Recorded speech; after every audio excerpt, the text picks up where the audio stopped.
School of Magic Season 2 Episode 77 title सफेद कपड़े में मानव। पहाड़ी के भीतर गुफा के अंदर उबलते हुए लावे ने आखिरकार गिरने का कुछ संकेत दिया। गुफा में फंसे 5 मैजिशियनों ने राहत की सांस ली। गुफा बहुत बड़ी नहीं थी और लावा द्वारा उत्पन्न गैस कई बार गुफा में अपना रास्ता खोज लेती थी। इस प्रकार गुफा में ऑक्सीजन कम हो रही थी। यदि वे और अधिक समय तक रहना जारी रखते हैं तो उनका दम घुटने से मौत हो सकती है।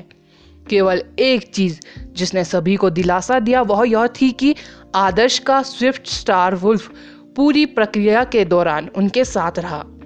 यह संकेत था कि आदर्श अभी भी जीवित थे।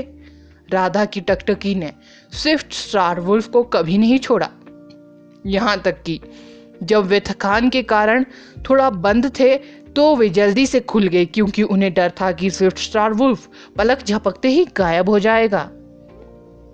लावा चला गया, लेकिन हमें थोड़ी देर प्रतीक्षा करनी होगी। ऐसा लगता है कि कोई हवा अंदर नहीं आ रही है, आहन ने कहा। पांचों का समूह गुफा से लावा के साफ होने का इंतजार करता रहा। ताजी हवा आखिरकार अंतराल से गुफा में आ गई। आओ चलते हैं और आदर्श को ढूंढते हैं। गुफा से बाहर आकर समूह तेजी से पहाड़ी की तलहटी की ओर बढ़ा। चूंकि आदर्श लावा में बह गया था, इसलिए उसने निश्चित रूप से धारा का पीछा करते हुए पहाड़ी की तलहटी तक पीछा किया था। वे प्रवाह का अनुसरण करके उसका पता लगाने में सक्षम होंगे। हालांकि लावा तरल था, लेकिन इसकी चिपचिपाहट बहुत अधिक थी, इसलिए इसके बहने की गति काफी धीमी थी। ऐसा पदार्थ आसानी से किसी स्थान पर जमा हो जाएगा और एक बार जब यह ठंडा हो जाएगा तो यह चट्टानों में जम जाएगा। अगर वे लावा के ठंडे होने से पहले आदर्श का पता नहीं लगा पाए तो उनकी तलाश करना काफी मुश्किल होगा। समूह गुफा के नीचे भागा, फिर भी वे आदर्श को कहीं नहीं देख सके। घबराए हुए समूह ने तुरंत एक और मुसीबत खड़ी कर दी, जो कि 2 मुंहों वाला कछुआ बीस्ट था जो उनका रास्ता रोक रहा था। जैसे ही आहन ने जीव को देखा, उसके मन में अपना बदला लेने की तीव्र इच्छा हुई। उनके आश्चर्य के लिए जीव उस प्रकार का था जो पैक्स में रहता था। जब आहन प्राणी का वध करने वाला था, उसी प्रकार का लेकिन बड़ा प्राणी अचानक कहीं से भी प्रकट हुआ। उसका बदला लेने के बारे में भूल जाओ। समूह 2 मुंह वाले कछुए राक्षसों द्वारा पीछा किया जा रहा था। दल फायर पिलर हिल से भाग गई और चट्टानों और रेत से भरी घाटी में लौट आई। उनके आश्चर्य के लिए 2 मुंह वाले कछुआ बीस्ट लगातार उनका पीछा करते रहे। अब क्या? अगर हम उन्हें नहीं खोज सकते हैं तो हमारे पास आदर्श को खोजने के लिए पर्याप्त समय नहीं होगा, समीर ने चिंतित होकर कहा। ऐसा लगता है कि लोगों का एक समूह हमारी दिशा में आ रहा है। भाड़ में जाओ, चलो उनकी ओर दौड़ते हैं, आहन ने एक दिशा में इशारा करते हुए कहा। पांचों का समूह दूसरे समूह की ओर भागा। जब आहन ने देखा कि उनका नेता एक अधेड़ उम्र का व्यक्ति था जिसके बालों की चोटी बनी हुई थी, तो उसका चेहरा सदमे से भर गया। लविशा की अभिव्यक्ति उसमें जटिल हो गई जब उसने अधेड़ उम्र के व्यक्ति को देखा। अंकल, आप यहाँ क्यों हो? आहन ने उस आदमी की ओर देखते हुए कहा। चोटी वाले व्यक्ति ने लविशा पर नजर डालने से पहले भौहें चढ़ा ली, जो आहन के पास सिर झुकाए खड़ी थी। उसने ठंडेपन से कहा और कहा, बकवास, यह बच्चों के लिए कोई जगह नहीं है। अंकल, इसे बाद के लिए सेव कर ले। कृपया हमारे पीछा करने वाले जीवों से छुटकारा पाने में हमारी मदद करें। हमारा एक दोस्त अभी भी खतरे में है, आहन ने कहा।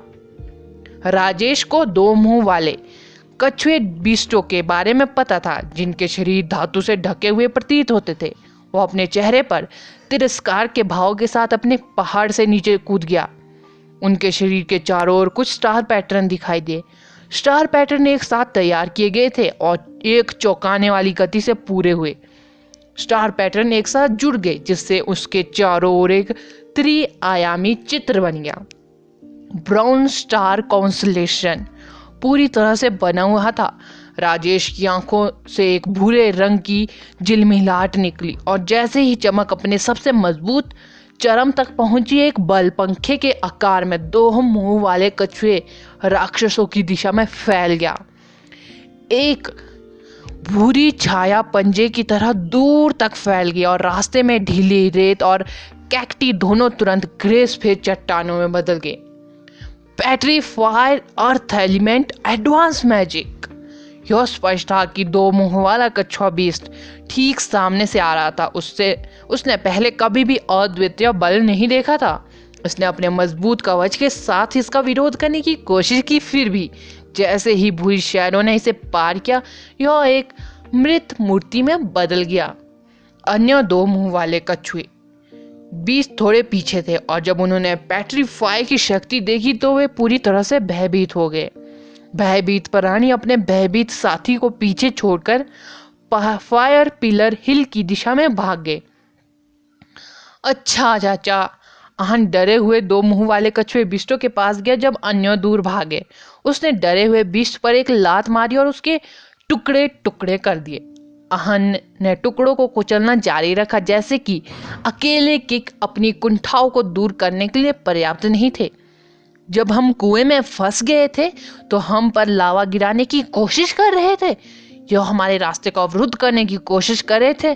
मैंने तुमसे कहा था कि मैं तुम्हें टुकड़ों में काटने जा रहा हूँ। देखो तुम कितने टुकड़ों में बदल गए हो। आहन ने कहा, समय बर्बाद करना बंद करो, चलो अब आदर्श को ढूंढते हैं। समीन ने सबको याद दिलाया। समूह निकलने ही वाला था कि राजेश ने उन्हें रोका। तुम्हें क्या लगता है कि तुम कहाँ जा रहे हो? मेरे साथ, मेरे समूह के साथ रहो। आपको सुरक्षित क्षेत्र में वापस भेजना असंभव है। वह कौन है जिसे आप बचाने की कोशिश कर रहे हैं? अपनी क्षमताओं के बल पर तुम अपने मित्र की लाश तक नहीं निकाल सकते। चुटकी ने राधा पर नजर डाली और सिर हिलाते हुए कहा, आदर्श को उनकी मदद से ढूंढना हमारे लिए आसान है। पांचों का समूह राजेश के समूह में जुड़ गया। लवीशा का सिर नीचे रहा और जैसे ही वह समूह के बीच में गई, उसने आश्चर्यजनक रूप से लाल घोड़े पर सफेद कपड़े में लिपटे एक व्यक्ति को पाया। उस व्यक्ति की काली आंखों का जोड़ा ठीक उसी को घूर रहा था। लवीशा ने अविश्वास में कहा, माँ तुम यहाँ क्यों हो? सफेद कपड़े में लिपटे व्यक्ति ने थोड़ा सिर हिलाया। उसने लवीशा को अपने पास बुलाया, लेकिन उसने एक भी शब्द नहीं बोला। लवीशा ने खुशी से समूह का नेतृत्व कर रहे अपने पिता की ओर देखा। उसने शुरू में सोचा था कि उसके हृदयहीन पिता ने अग्नि आपदा फल की खोज करना छोड़ दिया है और वह केवल धनी शिखावत परिवार में अपने जीवन का आनंद लेना जानता था। उसने कभी नहीं सोचा था कि अग्नि आपदा के बाद उसके पिता उसकी माँ को खुद यहाँ लाएंगे। हालांकि उसके पिता द्वारा लाए गए लोगों का समूह बहुत विशेष नहीं था। यह सबसे अधिक संभावना थी कि उसके पिता एकमात्र एडवांस मैजिशियन थे। अग्नि अब विपत्ति फल की रक्षा अवश्य ही किसी शक्तिशाली प्राणी ने की थी। इन लोगों के पास निश्चित रूप से इससे लड़ने का कोई मौका नहीं था। सफेद कपड़े में लिपटे व्यक्ति को लवीशा की चिंता के बारे में पता लग रहा था। उसने धीरे से समझाया, ड्रिफ्टिंग सैंड रिवर अचानक बेचैन हो गई है, जो पश्चिम में कुछ अज्ञात दुष्ट उपस्थिति के कारण सबसे अधिक संभावना है। यहाँ तक कि ब्लेसिंग मैजिशियन भी उन्हें शांत करने में असमर्थ है। अधिकांश गुटों ने सक्षम लोगों को भेजा है जिनकी कल्टीवेशन अपेक्षाकृत कम है। ड्रिफ्टिंग सैंड रिवर को सुरक्षित रूप से पार करने के लिए तुम्हारे पिता एक मजबूत इंसान है। सबसे अधिक संभावना है कि वह एकमात्र एडवांस मैजिशियन है जो ड्रिफ्टिंग सैंड रिवर को पार करने में कामयाब रहा है। School of magic season 2 episode 78 title scroll grade material. जैसे ही राजेश के समूह ने फायर पिलर हिल के क्षेत्र में कदम रखा, सैनिकों का एक समूह भी आ गया जिसके सीने पर बैज लगा हुआ था।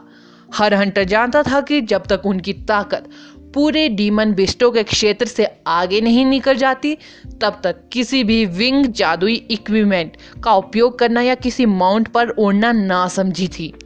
नॉर्थ बर्निंग वैली के आसपास के इलाके पर दुन हुआंग डीमन टाइगर्स का कब्जा था, जो कोई भी अन्य तरीकों का उपयोग करके उत्तरी बर्निंग घाटी तक पहुंचने की कोशिश करता है। उसे दुनहुआंग बीस्ट टाइगर के क्षेत्रों को पार करना होगा। एक सुपर मैजिशियन भी ऐसा करने की कभी हिम्मत नहीं करेगा। इसलिए नॉर्थ बर्निंग वैली में प्रवेश करने का एकमात्र तरीका ड्रिफ्टिंग सैंड रिवर थी। हालांकि ड्रिफ्टिंग सैंड रिवर भी एक नो फ्लाई जोन था। यदि कोई प्राणी ड्रिफ्टिंग सैंड रिवर नदी के पार उड़ने की कोशिश करता है तो एक विशाल मरे हुए ड्रैगन का शरीर ड्रिफ्टिंग सैंड रिवर से उठेगा और किसी भी जीव को उस पर उड़ने की कोशिश से रोकेगा। सबसे पहले दुनहुआंग में सेना ने स्वर्गीय ईगल्स को नहीं उड़ाया और दूसरा ड्रिफ्टिंग सैंड रिवर और नॉर्थ बर्निंग वैली की उत्तरी सीमाएं सख्ती से नो फ्लाई जोन थी। हम इसे बाहर से चढ़ेंगे। पहाड़ी ऊंची हो सकती है लेकिन यह बताना मुश्किल है कि वह इसके अंदर जाने की कितनी खतरनाक कोशिश कर रहे हैं, एक महिला कमांडर ने एक जलियों नाक के साथ कहा। महिला स्पष्ट रूप से अभियान की प्रभारी थी। हर कोई उसकी बातों का पालन कर रहा था। कोई अनिच्छा दिखाने की हिम्मत नहीं कर रहा था। पुराने हंटर ने उल्लेख किया कि फायर पिलर हिल खड़ी दिख सकती है लेकिन इसकी सतह उतनी मजबूत नहीं है जितनी दिखती है। जैसे जैसे हम चढ़ते हैं हमें सीढ़ियाँ काटने में सक्षम होना चाहिए। समय कम चल रहा है, हम आज रात आगे बढ़ेंगे। हम किसी और को अपने ऊपर हावी होने नहीं दे सकते। कमांडर नन्यू, अग्नि आपदा फल वास्तव में किस लिए है? हमें इसकी खोज के लिए यहाँ क्यों भेजा गया है? एक सैनिक ने कहा। महिला कमांडर ने कहा, इसके कई उपयोग हैं, मैं आपको यह बताऊंगी। इसका उपयोग करने का सबसे सरल तरीका है सोल ग्रेड फायर सीड को अपग्रेड करते समय इसे केवल एक अभिकर्मक के रूप में मानना और सफलता दर 100% है। नन्यू ने कहा, एक सोल ग्रेड सामग्री जिसकी सफलता दर 100% है। जवानों की आंखें चमक उठी। एक सोल ग्रेड फायर सीड कुछ ऐसा जो हर फायर स्पिल की शक्ति को 4 गुना बढ़ा देगा। इसके अलावा एक सोल ग्रेड का सीड अपने धारक को एक डोमेन भी प्रदान करेगा और अधिकांश समय एक मैजिशियन अपने डोमेन के भीतर लगभग नामुमकिन होगा। इसका मूल्य एक इंटरमीडिएट मैजिशियन के लिए एडवांस रैंक तक रैंक करने के लिए आवश्यक संसाधनों से बहुत अधिक है। एक सोल ग्रेड सीड अविश्वसनीय रूप से दुर्लभ था और राक्षस जानवरों की भूमि को अच्छी तरह से खोजने के बाद भी वे शायद ही कभी मिले थे। यहाँ तक कि सबसे बड़े शहरों में प्रसिद्ध बाजार भी बहुत लंबे समय में केवल एक बार एक सोल ग्रेड सीड की नीलामी करते हैं। इसलिए अधिकांश सोल ग्रेड सीडों को स्पिरिट ग्रेड सीडों का उपयोग करके अपग्रेड किया गया था और कहा गया था कि सफलता दर थी अविश्वसनीय रूप से पतला। बहुत सारे सहायक अभिकर्मकों को जोड़ने के बाद भी असफल होने की संभावना सफलता दर से काफी अधिक थी। यदि अग्नि आपदा फल वास्तव में सफलता दर को 100% तक सुधार सकता है तो यह बिल्कुल अमूल्य था। कोई अभी भी पैसे से स्पिरिट ग्रेड सीड्स खरीद सकता है लेकिन सोल ग्रेड सीड्स एक पूरी तरह से अलग कहानी है। फायर पिलर हिल के दूसरी तरफ हंटर यूनियन के नीले पीले एक्सप्लोरर आउटफिट पहने लोगों का एक समूह पहाड़ी के तल पर पहुंचा। वे खड़ी दीवारों के लिए अच्छी तरह से तैयार थे। एक मैजिशियन जिसके माथे पर चोट के निशान थे, उसने एक पहाड़ पर चढ़ने वाले बीस्ट को बुलाया। माउंटेन क्लाइंबिंग बीस्ट के विशेष पंजे थे जो न केवल पहाड़ी की दीवारों में घुस सकते थे बल्कि फायर पिलर हिल की खड़ी दीवारों पर भी मजबूत पकड़ प्रदान करते थे। माउंटेन क्लाइंबिंग बीस्ट बहुत बड़ा था। इस प्रकार हंटरों का समूह बस जानवर पर बैठा हुआ था और आसानी से फायर पिलर हिल के टॉप पर चढ़ गया। हंटरों से लगभग 2 किलोमीटर दूर पहाड़ी की कमर पर विशेष अर्थ एलिमेंट सोल सीड वाले मैजिशियनों का एक समूह खड़ी दीवारों पर इस तरह चल रहा था जैसे वे समतल जमीन पर हो। मैजिशियन ऊपर की ओर चलना जारी रखते हैं और सतह से बाहर निकलने वाली चट्टानों के चारों ओर रस्सियां बांधते हैं। वे ऊपर की ओर बढ़ते रहे और चट्टानों के चारों ओर रस्सियां बांधते रहे जिससे मैजिक एसोसिएशन के लोग रस्सियों का उपयोग करके ऊपर चढ़ सके। दुनिया अजूबों से भरी थी। रेत की बेचैन बहती ड्रिफ्टिंग सैंड रिवर ने कई लोगों को रोक दिया था जो नॉर्थ बर्निंग वैली का पता लगाने की योजना बना रहे थे, लेकिन हंटर यूनियन, मैजिक एसोसिएशन और सेना ने कठिनाइयों को दूर करने के लिए उत्कृष्ट क्षमता वाले लोगों को खोजने में कामयाबी हासिल की। ये लोग यहाँ केवल सोल सीड के टुकड़ों और स्पिरिट सोल सीड के लिए नहीं थे जो जमीन पर बिखरे हुए थे, वे यहाँ अग्नि आपदा फल के लिए आए थे। शांत रात के आकाश में गहरे नीले रंग का एक संकेत था और शानदार मिल्की वे को छिपाते हुए तड़के धुंध से ढका हुआ था। धुंधली रोशनी पहाड़ी की चोटी पर शांत जंगल पर उतरती है, जिससे इसमें एक उत्कृष्ट सुंदरता जुड़ जाती है। आदर्श तारों वाले पेड़ और खाली आकाश, असीम जलती घाटी और एकांत उग्र मैजिशियन के नीचे ढलान पर बैठ गया। अत्यधिक सावधानी के साथ तारों के पेड़ पर अग्नि आपदा फल का इलाज करने वाली उग्र जादूगरनी को देखते हुए अज्ञात संख्या में वर्षों से मौजूद आकृति के पीछे देखकर आदर्श अचानक उसकी कहानी के बारे में उत्सुक थे। आप अग्नि आपदा फल की रक्षा क्यों कर रहे हैं? जमीन पर आराम कर रहे आदर्श ने पूछा।